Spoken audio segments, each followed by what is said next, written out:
All right, 2005 Altima 2.5 water pump. Pretty straightforward.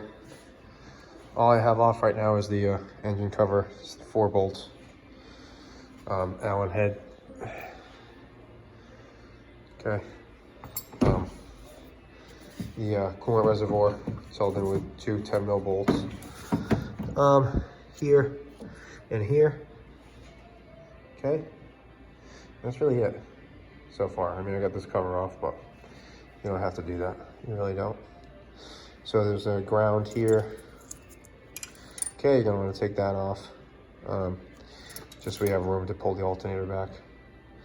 So what I'm gonna do is I'm gonna pull this wire off the AC compressor. So we can unbolt the alternator and just fold it back to access the water pump.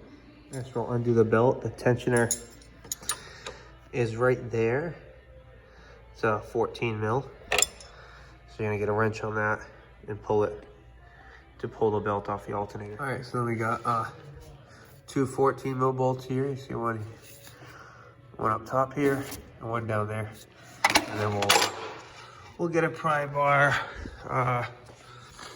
probably up in here and pry it forward and roll it out and then place it on top to access the pump. So you do have to remove the this ECU case. And all you got to do for that is obviously this covers off. There's a little tab there. You push in, and then while you're pushing it, you pull it off. This plate, that clip, and then it looks like we'll do these 10 2-mil bolts to just push this aside, so we can pull that bottom alternator bolt out. Right, so those were 12 mil bolts. And so what I'm doing here with the alternator is I'm just using this manifold to get behind the ear of the alternator here and just pry up. Real easy. So I'm just gonna take this now. And battery's still connected. I didn't see a reason to disconnect it, so careful with your leads. But that's all. That's our water pump.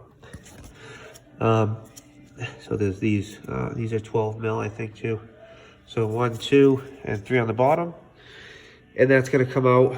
And then when we do that, as soon as we break that seal, we're gonna lose some more coolant here. Okay, so make sure you got a pan underneath the car here. All right, so for that last, or I'm sorry, that bottom bolt on the pump, you gotta move the tensioner because the tension is in the way. So you can see if you go down with the tensioner, if this would focus, right? It's just not gonna. But you can see that move, and then, Jesus, and then you can get that bolt out of the way. So that's what I'm gonna do. So that's it, pumps out. Just make sure you clean up the gasket surface there. This one's not too bad.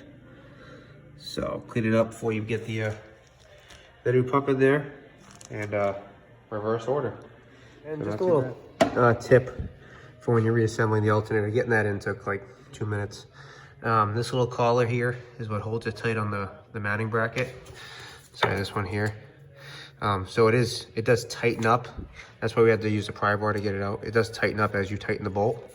So to get it back, to drive it in a little bit for easier install, just put the bolt back in there, a couple threads, and then with a small hammer, okay, not a sledgehammer, you're just gonna work it back in just a little bit.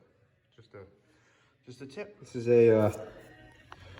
I guess a backyard solution for a vehicle that doesn't have a bleeder screw in the cooling system that easily gets air trapped in the cooling system, causing problems. It's a 1.5 inch barbed union for a 1.5 inch upper radiator hose. This just happens to be the highest point in the cooling system, besides obviously the radiator and the reservoir, but I have a feeling that this is a problem on this vehicle. So 1.5 inch barb, okay, with a little bleeder screw, just drilled and tapped. Cut out a section of hose. You can see the diameter of this street union here. And it'll fit in nicely. 2 clamps. You can bleed the air system.